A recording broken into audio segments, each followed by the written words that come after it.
Now, obviously, you train extremely hard and dieted extremely hard, but you've been open that you took PEDs throughout your career. Did that start in your football years, or did that really take place in the wrestling years? The steroids at the time early in my career, I took them a little bit in the off season of football, not in season. And then in my wrestling career, I actually would go on a 8 or 12 week cycle, then go off for 8 or 12 weeks. I was, contrary to popular opinion, I had a good foundation of football and powerlifting and working out, and I always had kind of a from high school on, I was kind of known, my calling card was my physique, so a lot of that was genetics. So I would, back in that day, it was so common back then that when I started taking the PEDs, they weren't even a classified substance really at the time. Didn't start till 1990 or so. Yeah, so we looked at it as a strength athlete, as like a training supplement.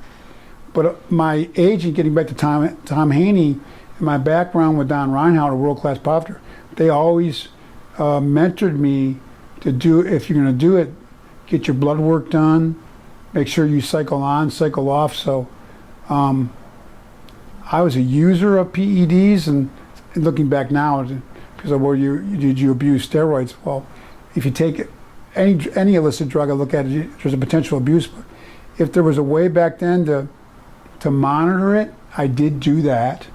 So that's kind of was my experience. Towards the end of my career, I switched over to basic, what you would term now, the last 4 or 5 years of my wrestling, which was, many people thought where I really got leaner and maybe had my best look. I was on what you would call an anti-aging type supplementation, PED, which a lot of the baseball players started doing, and football players. Back then, in the late 90s, a little bit of growth hormone, like basically anti-aging amount, even though I wasn't that old then. You take a little bit of growth hormone, a little bit of testosterone, that was it. Take a shot of testosterone once a week and a few cc's of growth, and that's all I was on the last number of years of my career, and I actually thought that was probably maybe a healthier way to go about it. Right. As doctors and endocrinologists and everybody that I was under thought that was, at my age, in my 40 or 40-ish, was a better route to go. But I never took really high dosages of the PEDs, and I always would make a real concerted effort due to my mentoring I had with doctors and with coaching to make sure I cleared on and off for my own health. And fortunately, as you know now, I give God a lot of credit. My body now, I mean, I've had a neurological injury that I stand by. My health is phenomenal. Yeah. No medications, no blood pressure issues. No, I'm so thankful the way God designs our bodies. There was no lasting after effects of my use of PEDs back in the day. I think part of that was I did cycle on and off. Right. Not that there's a safe way to do that kind of thing, but I think that definitely played a role in me being healthy now as well. Now, I know you don't want to promote this, but you kind of mentioned that the last cycle you did with the shot of testosterone and the growth hormone was effective for you, but I had a few bodybuilding people ask me if you could say what your most effective stack was of the steroids when you were into those. That would be outdated now. Yeah. That kind of thing.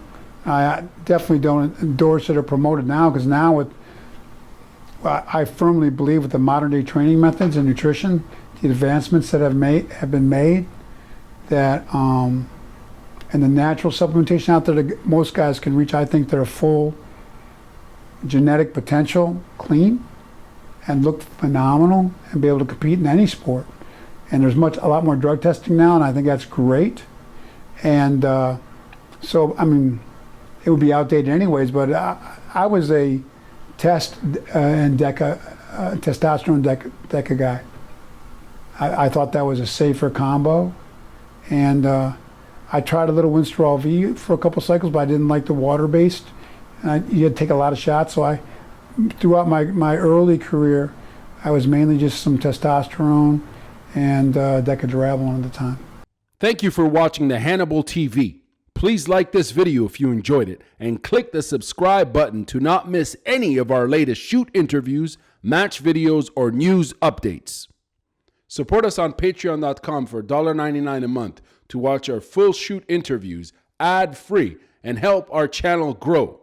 Follow us on Twitter at the Hannibal TV for instant updates.